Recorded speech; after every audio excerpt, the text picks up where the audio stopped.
On our 5th anniversary, my husband admitted his secretary was 7 months pregnant. "It's your fault you can't have kids," he snapped. I quietly packed my bags. The next morning, he found the signed divorce papers and went ballistic. Oh, the sting of betrayal. Imagine hearing your husband, after 5 years of marriage, confess in a defeated whisper that his secretary is 7 months pregnant with his child. My world, my very foundation, shattered in that moment, leaving me floating in a painful, empty void.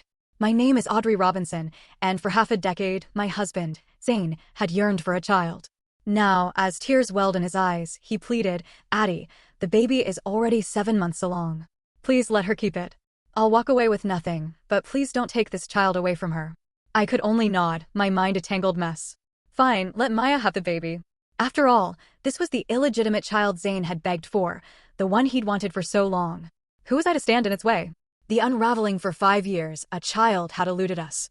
I always believed that if it was meant to be, it would happen naturally, and Zane, bless his heart, used to share that belief. He'd comfort me, saying, "Audrey, don't worry. Good things take time. Our little one is probably just waiting for the perfect moment." I truly believed him then. He loved kids, and his understanding of my heartache meant the world to me.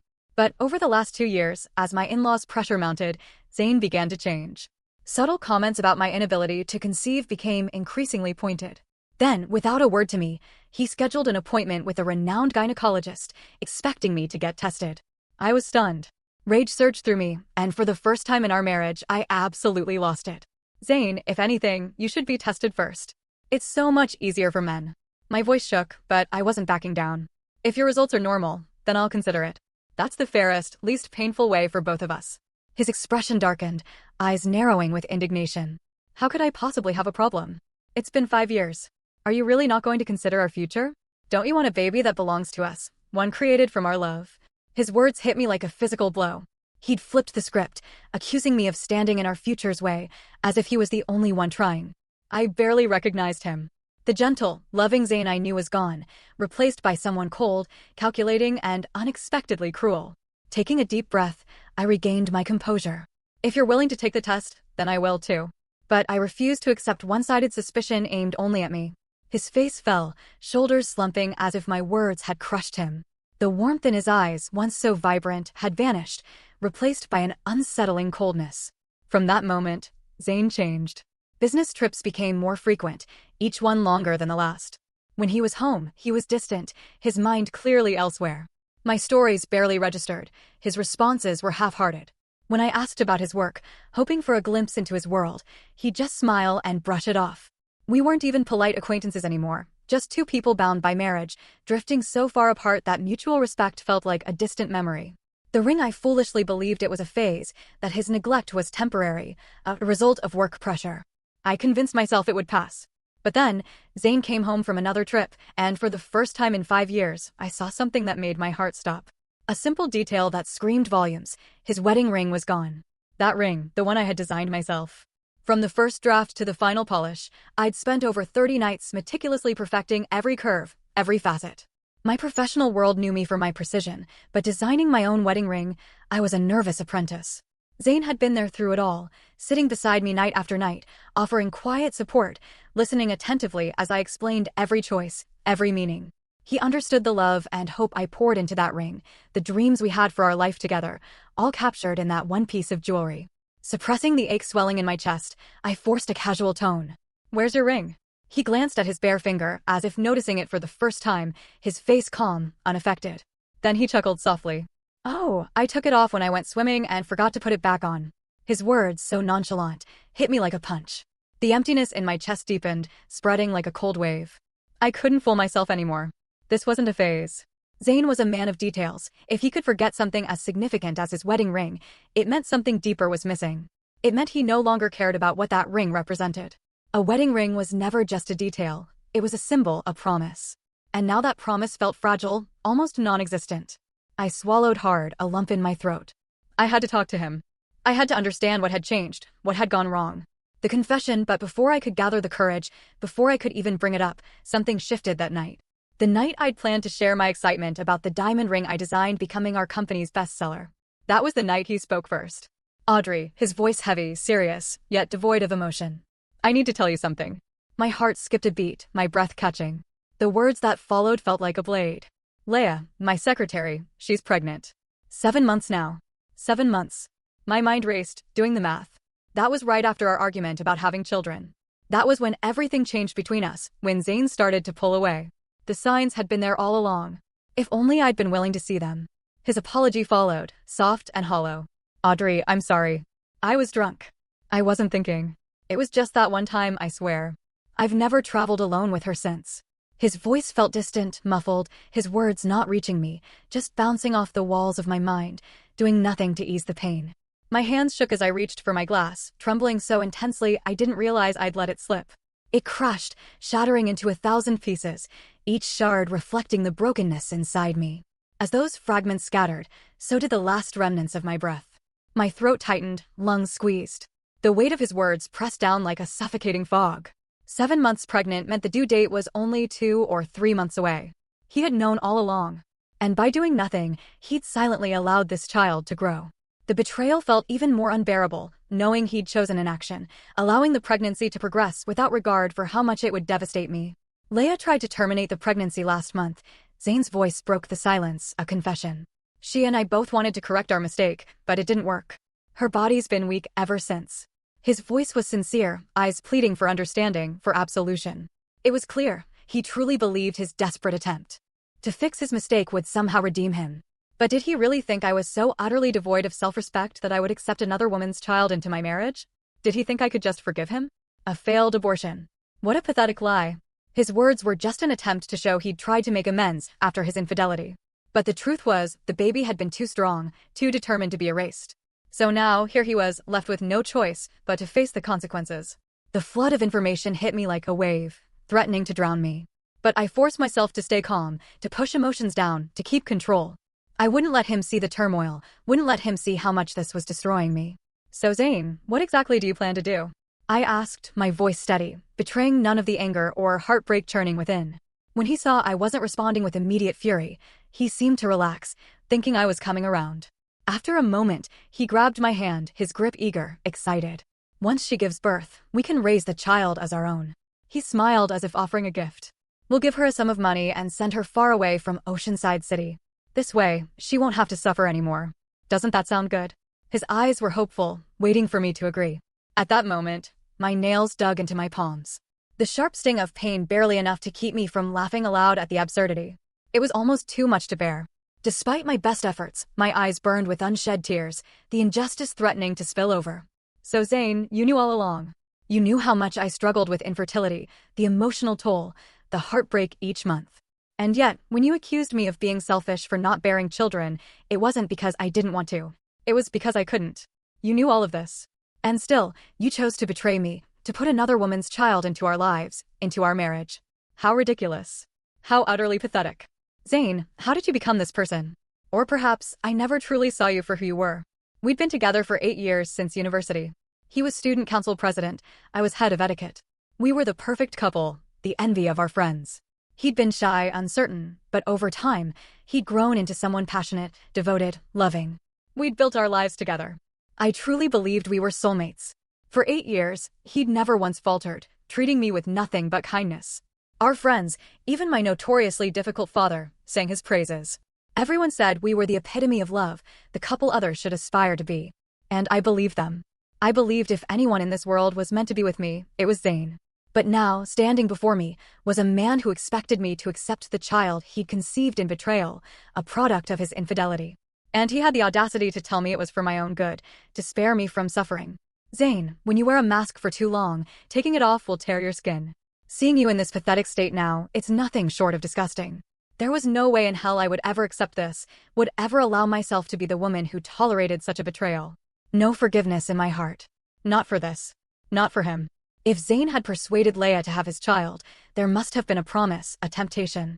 I could almost hear the words he must have whispered, just give birth, and I'll divorce my wife. Now he was offering to let us raise the baby, as if that would keep me in check, as if the mere thought of it would erase the resentment, especially while she was still pregnant. He must have believed that by eliminating any threat I might pose, he could keep everything under control. Zane, you really have it all calculated, don't you? Every angle, every move, all designed to maintain your perfect little facade. Even now, you're trying to spin it as an unfortunate accident, some drunken mistake, an unexpected pregnancy, a failed abortion, just to protect your carefully crafted image from crumbling. How thoughtful of you. I didn't bother answering his question directly. There was no need. Instead, I took a slow, deliberate breath, wiping away the tear that had escaped. My fingers lingered on my skin before I looked up at him with a serene, almost gentle expression. Then make sure you properly compensate Leia for everything she's been through. I whispered softly, my voice calm but edged with something darker, something he couldn't quite read. Zane froze, his expression faltering for a second. But then, seeing my controlled demeanor, his tense features relaxed. He smiled, a smile as rehearsed as his every other move. He stepped closer, his familiar embrace wrapping around me, but there was something cold beneath it. Audrey, he murmured, his voice low and soothing. Don't overthink this. That baby is ours. Thank you for supporting my decision. I'm not just supporting your decision, I responded, my voice quiet, almost too agreeable. I'm quietly plotting my own. The scheme a few days later, I arranged a full medical examination, keeping it to myself. No need to tell anyone. Not Zane, not anyone. I didn't need their approval or interference. I needed answers. A week later, the results came in. The truth was right there, printed on the page. Every indicator was perfectly normal. No sign of infertility, no issues with conception. As I held the test results, a quiet relief washed over me, quickly overshadowed by a heavy realization. This could only mean one thing. There was a very high chance that the child in Leia's womb wasn't Zane's at all. I stared at the paper, the weight of it sinking in. 5 years of marriage, and we had never conceived, yet they had succeeded on the very first try. The irony was almost laughable. What were they supposed to be? Two perfectly matched opposites, destined to create life? It seemed like a cruel joke. My mind wandered back to that day, to Zane's reaction when I first asked him to get checked. How confident he was, so sure he couldn't possibly be the problem. Almost like he was hiding something. A secret buried deep. If you want a child so badly, Zane, so badly that you'd betray our marriage, abandon every ounce of morality, and deceive everyone around you, then fine. I'll give you what you want. And I'll make sure you get exactly what you deserve. Later, when Leia came looking for me, I was at a cafe, surrounded by scattered post-nuptial property agreements. The paperwork was a constant reminder of the mess Zane had created, but there was no turning back now. After Zane's confession, we had spoken once. I told him that while I was willing to consider his proposal, I couldn't just overlook the betrayal, couldn't simply forgive him. It was too much, too sudden. I could still see the guilt in his eyes, the regret, the shame, the kind of sorrow that only comes when someone realizes they've truly lost something important. With reddened eyes, he pleaded, Audrey, I was wrong. I really was. If you can forgive me, I'll do anything to make it up to you. He swore as if that would be enough. I looked at him calmly, my heart pounding. I could feel the fragility of the moment, but I refused to show it. Right now, I feel incredibly insecure. But because I truly love you, I'm willing to trust you one more time. My voice was steady despite the storm inside. Zane looked as though he'd been given a second chance, swearing with utmost sincerity, Audrey, I will never betray you again. But inside, I knew I had to take control. The truth was, I no longer trusted him. I wasn't sure if I ever would again. But something deeper was driving me now, something beyond forgiveness, something I would see through to the end, no matter where it led. I nodded as if reassured. But then, as if something had just crossed my mind, I looked at Zane with a measured expression and suggested, Zane, if you truly want to ease my worries and make me feel more secure, how about transferring our jointly owned fixed assets to my name? The words hung in the air, and I watched his expression stiffen, a flicker of hesitation.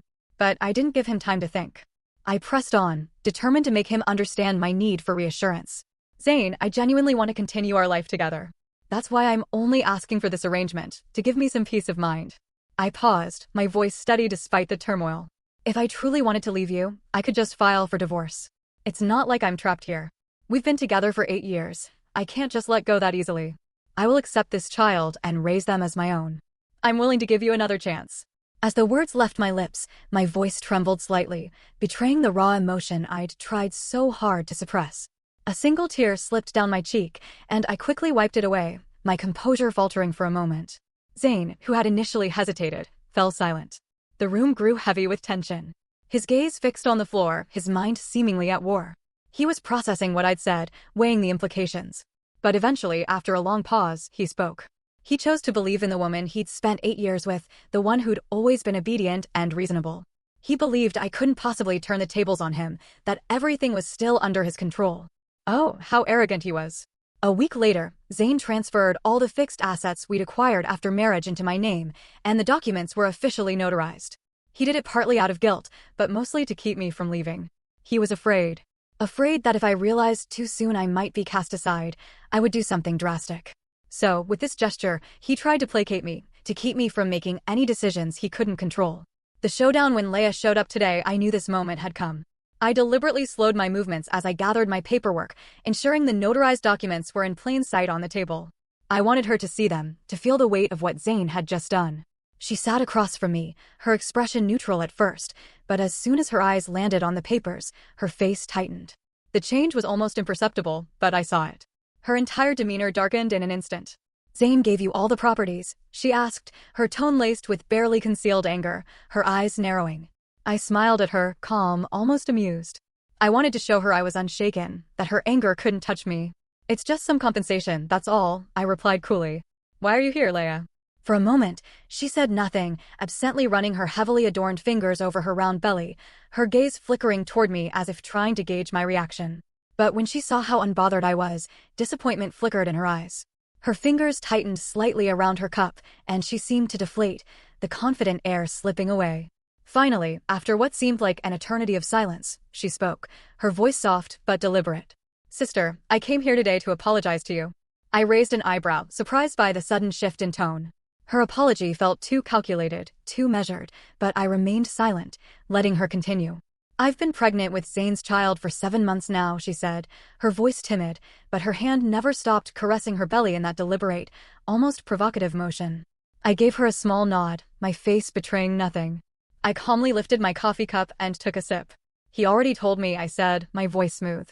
"Since you're 7 months along, you should focus on taking care of yourself." I let the silence stretch for a moment before adding, "If it's a Robinson child, I'm sure Zane's parents will be very welcoming." I deliberately emphasized a Robinson child and lifted my gaze to observe her reaction. For a split second, Leia stiffened, her fingers tightening around her cup, knuckles whitening. But it was fleeting, quickly masked. She recovered, eyes lowering slightly. "Of course, it's Zane's child." "What else would it be?" she replied, her voice firm, though a slight tremor of uncertainty lingered. I placed my cup down, nodding slightly, acknowledging her confidence, or rather, the lack of it. She sounded so certain, her expression steady once more. Yet, deep down, I knew the truth. After sneaking around with Zane for so long, she must have assumed there was no doubt the child was his. How unfortunate for her that Zane turned out to be so unreliable. The revelation not long after my meeting with Leia, I received a message from my friend Elise. A while ago, I'd asked her to look into something. Elise worked at the company's headquarters. Zane was CEO of a subsidiary. Getting info about his branch wasn't hard for her. She'd been making discreet inquiries within the administration department, and after a few days of careful digging, she uncovered something that made my blood run cold. 8 months ago, Leia had a boyfriend. Many people had seen him picking her up from work on multiple occasions. But for some reason, they broke up. Not long after, Leia resigned, citing personal reasons. It seemed straightforward, but whispers quickly spread. She was pregnant. Naturally, everyone assumed the child was Zane's. The rumors ran rampant, and a sinking feeling settled in my stomach whenever I heard them. Elise, ever perceptive, hesitated before speaking. "Audrey, why are you looking into this?" Her voice was gentle, laced with concern. I could see the flicker of understanding in her eyes. She'd already pieced it together. A wife investigating her husband's pregnant former secretary. What else could it be? Seeing the heaviness in my expression, Elise sighed. "Audrey," she said softly, "if you need anything at all, just tell me. I'll do whatever I can to help you." Her words were a lifeline, pulling me back from the edge of my spiraling thoughts. After everything, I thought I'd become numb, but her sincerity cut through the cold shell I'd built. It was a small flicker of warmth in a dark room. "Thank you, Elise," I said, my voice softer, almost tentative. "I do need your help with something." Elise's hand gently settled over mine, her touch reassuring. "Tell me what you need," she said, her tone filled with quiet strength. "I'll do my best." I lowered my gaze, tracing the outline of my wedding ring. The cold metal felt heavy, a constant reminder of everything that had changed.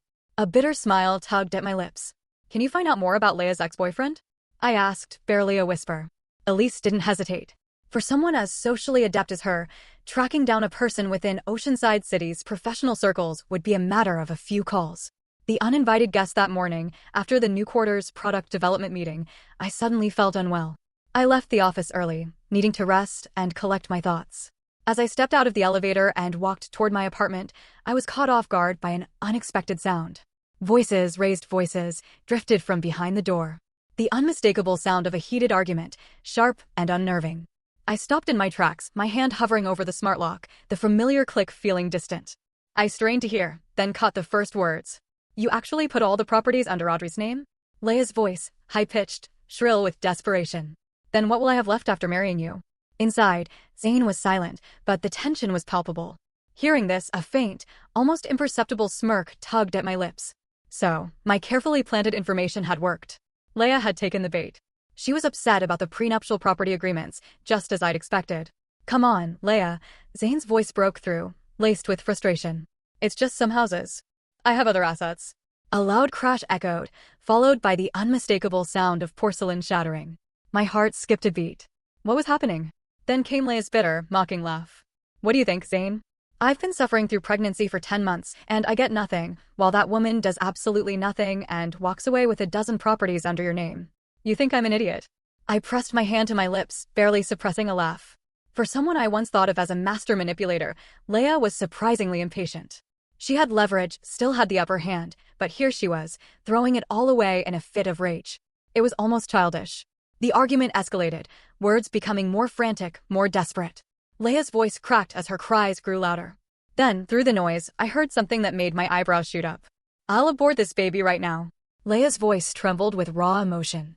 "I'll make sure you never have children again." I blinked, my breath catching. Oh, that was a line she should never have crossed. Because if there was one thing Zane valued above all else, it was having a child. And just as I predicted, the air seemed to still. Everything went silent. Then slap. A sharp slap rang through the room, so loud it echoed in my chest. The unmistakable sound of a struggle followed. The bookshelf shifted, scraping against the floor. Then, just as abruptly, everything fell silent. Leia's cries, her protests, all of it stopped. The stillness was suffocating. My heart pounded as I stood frozen in the hallway, my mind racing. What had just happened? "Enough, Leia." Zane's voice was as cold as ice. "If you dare to get rid of this child, I will make sure your entire family suffers the consequences." I could almost picture his face, those once gentle eyes now sharp and merciless. Leia didn't utter another word. She knew all too well that Zane had the power to back up his threats. The endgame begins after that day. Something subtle shifted in Zane's behavior toward me. He started coming home on time, avoiding unnecessary business trips, even giving me gifts again, gestures long since gone. At first, I couldn't help but notice his effort to maintain an illusion of normalcy. I played along, feigning cooperation, though every part of me knew exactly what was happening. Zane had once planned to divorce me after the baby was born, then marry the young and beautiful Leia. But things had changed. After witnessing Leia's recent breakdowns and seeing how I had transformed into the picture of understanding and obedience, Zane was reconsidering. He was realizing that maybe the easy solution wasn't the best one. His sudden shift likely meant he was genuinely planning to take the child, pay Leia off, and cut ties with her entirely, as if doing so would erase his mistakes and spare him any further consequences. But I knew that wasn't enough for me. While this outcome might seem to work in my favor, it wasn't the ending I truly desired. Not even close. As Leia's due date neared, I found myself encouraging Zane to visit her more often. It wasn't because I'd suddenly accepted the child. No, not at all.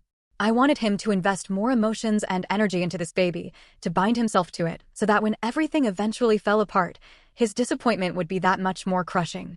To my surprise, Zane seemed reluctant. Even with Leia so close to giving birth, he showed no interest in visiting her. His indifference spoke volumes. His disdain for her had grown so deep he couldn't bring himself to be near her. "Darling," I said softly one evening, placing my hand gently over his as we sat on the couch. "Leia's child is our child, too." He glanced at me, frowning, and I continued, choosing my words carefully. If I were the one visiting and taking care of her, she might feel uncomfortable. Our relationship is complicated. So, in this situation, you're the only one who can step up. Zane opened his mouth to respond, but I quickly added, "You should spend more time with them. It'll help you bond with the baby before he comes home to us." Zane hesitated, his brow furrowing. But after a moment, his expression softened, and as I expected, he pulled me into his arms, his chin gently brushing my forehead, a fleeting gesture of affection. "You're still as understanding as ever after all these years," he murmured, his words laden with sorrow.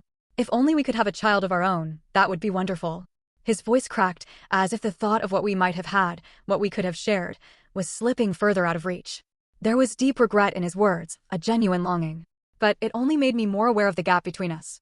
As I leaned against his shoulder, I could feel the tension building in my chest, my expression darkening, my thoughts heavy with the truth. I should thank the heavens for revealing your true nature to me. If I ever had a child with someone like you, it would be the greatest stain on my life. The grand unveiling at 39 weeks pregnant, Leia gave birth to a healthy baby boy. Inside the hospital room, Zane's parents' joyful chatter drowned out the newborn's cries. Their excitement spilled into the hallway where I stood alone, leaning against the cold wall, my face calm, betraying none of the turmoil inside. I should have known. Zane's parents had likely been aware of this child's existence from the beginning.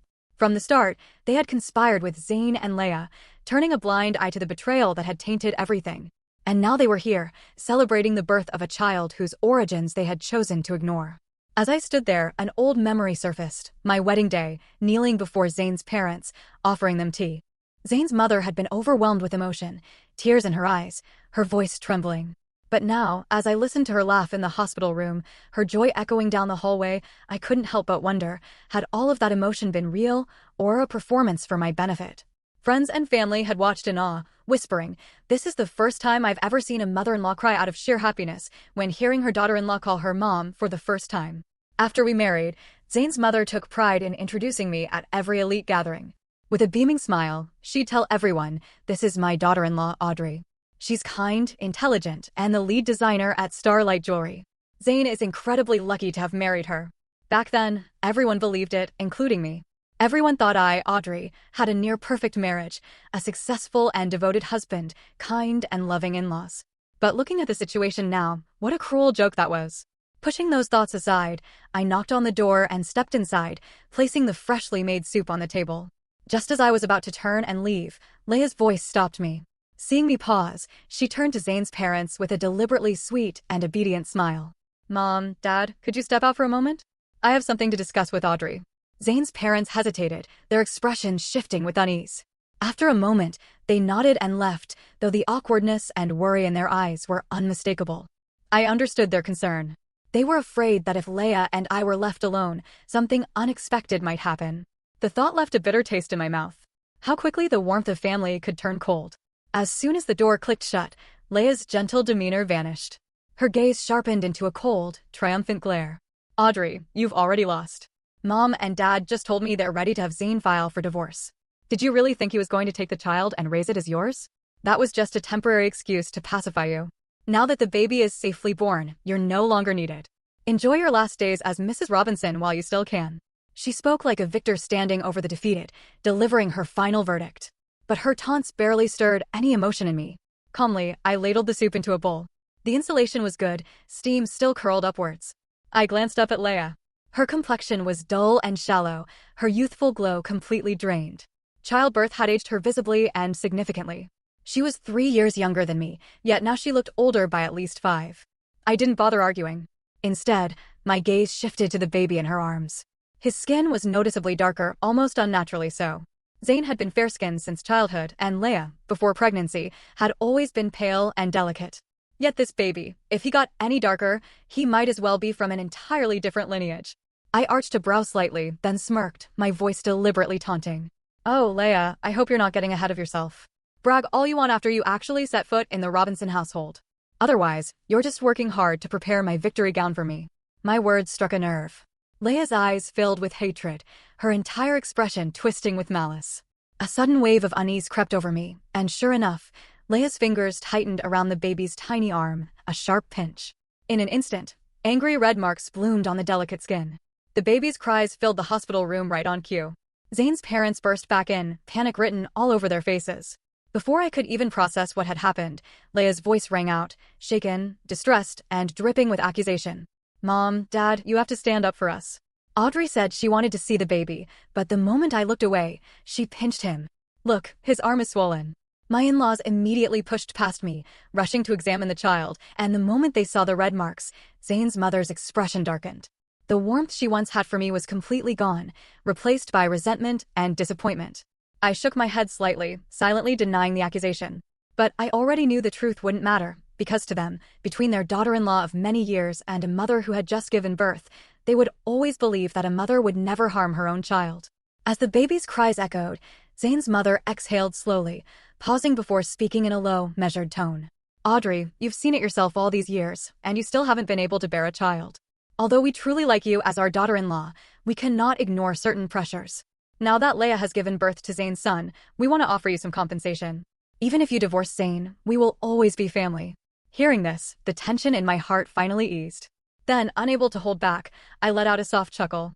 Her grandson had just been born, and she wasted no time getting straight to the point. How typical. A family so hypocritical, so indifferent. I didn't bother responding to Zane's mother's so-called words of comfort. Instead, I lifted the bowl of soup I'd just poured and downed it in one go. Mom, this fish soup, you taught me how to make it 4 years ago. I have always respected and cherished you. But today, this will be the last time I call you Mom. There's no need to talk about family anymore. Goodbye. The last laugh 1 week later, Zane came to me with the divorce papers sooner than I had expected. I had deliberately provoked Leia during my visit to her hospital room last week, intending to pressure her into pushing Zane to divorce me as soon as possible. I needed him to feel the deepest guilt when negotiating our divorce, ensuring that I received the maximum share of assets.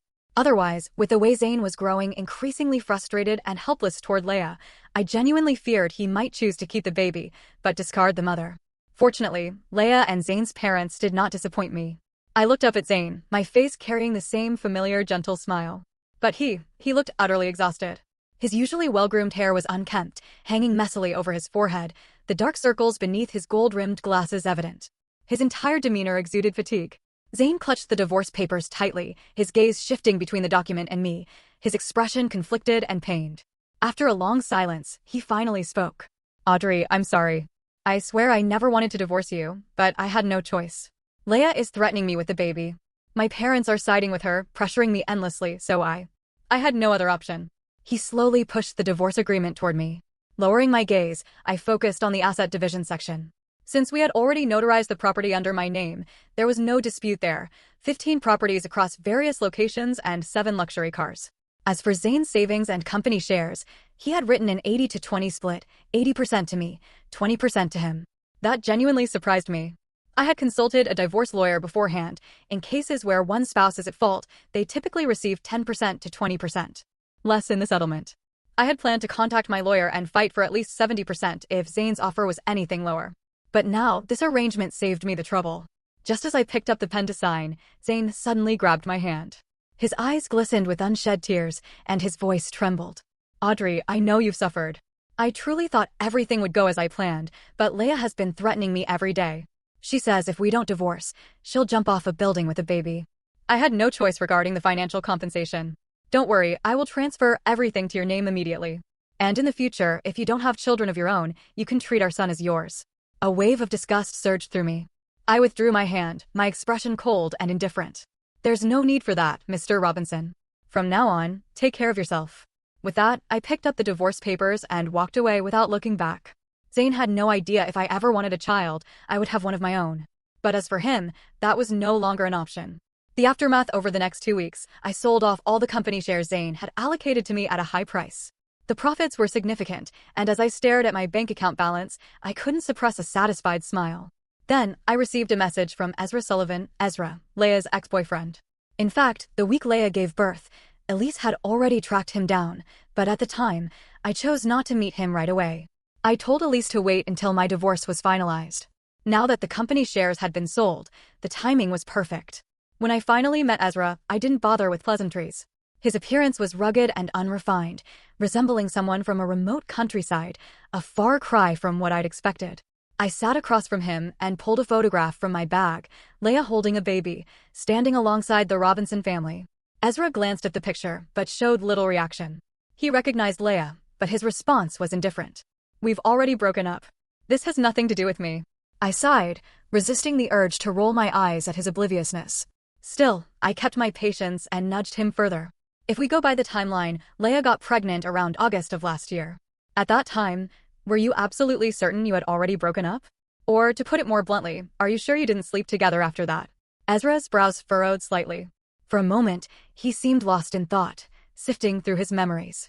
Then, realization dawned. Wait, are you saying this child might be mine? I gave him a firm nod. Ezra stared at me, stunned, before slowly lowering his gaze back to the photograph. He sat frozen for a long time, his fingers tightening around the edges of the picture as he examined it. Then, suddenly, as if something clicked, he pulled out his phone. He scrolled quickly before handing it to me. I looked down, a long list of hotel booking records. Most were from the summer of last year, between July and September. The dates aligned almost perfectly with the periods when Zane and Leia had returned from their business trips to Oceanside City. So Leia had been busy, traveling with Zane for work, then coming back to meet up with Ezra. I methodically took screenshots of every page and saved them to my phone. Then, turning back to Ezra, I proposed a deal. I can tell you the truth, but you have to promise not to mention my involvement. Ezra nodded without hesitation. All right, I said. That boy is yours, 100%. The man in this picture, he used to be my husband, but he has fertility issues. It's impossible for him to have gotten Leia pregnant. Of course, I wasn't actually 100% certain, but I needed Ezra's fury to work in my favor. The moment my words landed, bang. Ezra slammed his fist onto the table. The quiet, mild-mannered man was gone. His face twisted with rage, his entire demeanor turning aggressive. Where are they? The fury in his voice was unmistakable. I had heard that men from rural or traditional backgrounds took bloodlines and heirs very seriously. And seeing Ezra's explosive reaction, especially his visible shift when I mentioned the boy, only confirmed those rumors.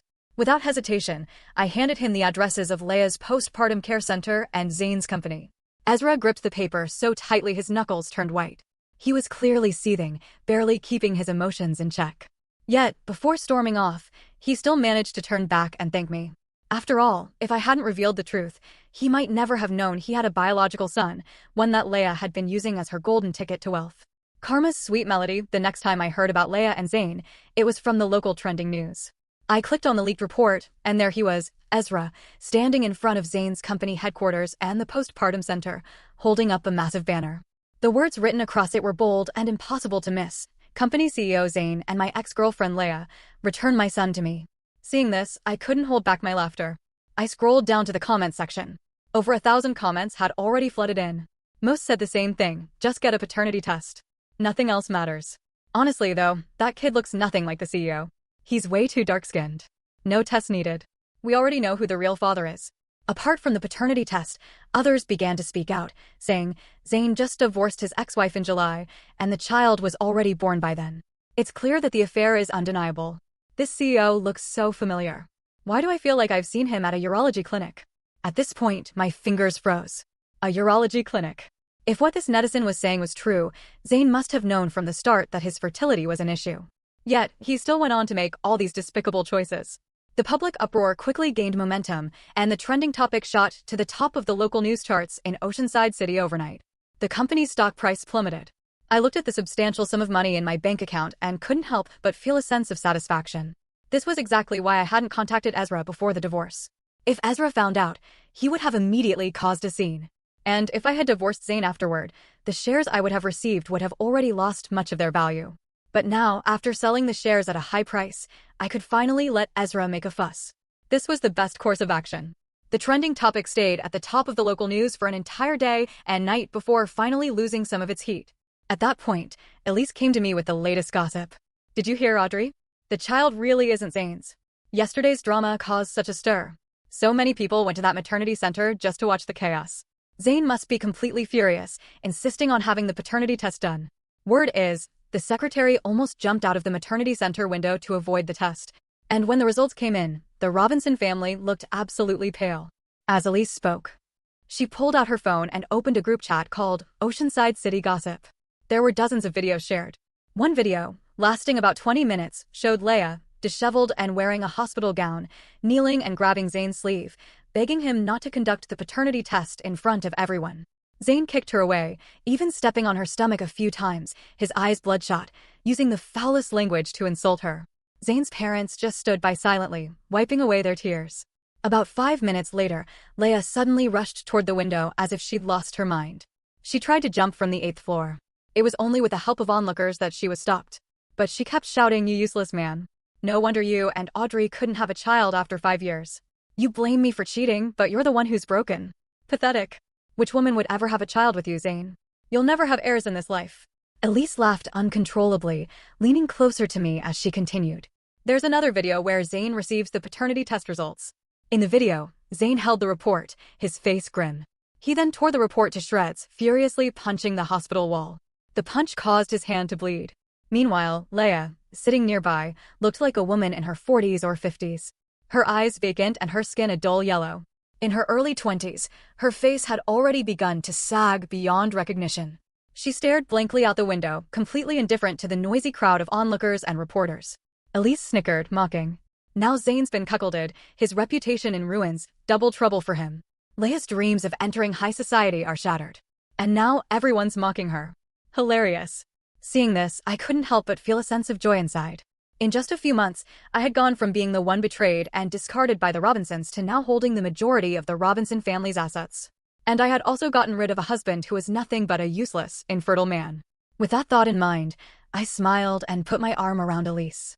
Come on, sis. Let's go on a trip to Northern Europe to celebrate. After all, the money I had now was enough for several lifetimes of spending. New beginnings. By the time Elise and I returned from our trip abroad, Oceanside City had already entered its second spring of the year. Those wild days in Northern Europe had finally allowed me to unwind, to release the tension I'd been carrying. Looking back, I can't help but shudder at how vulnerable I was. Facing the schemes of the Robinson family and Leia alone, one wrong move could have trapped me in an endless quagmire. But thankfully, I managed to hold my ground. However, so much had happened in Oceanside City during the 5 months we were away.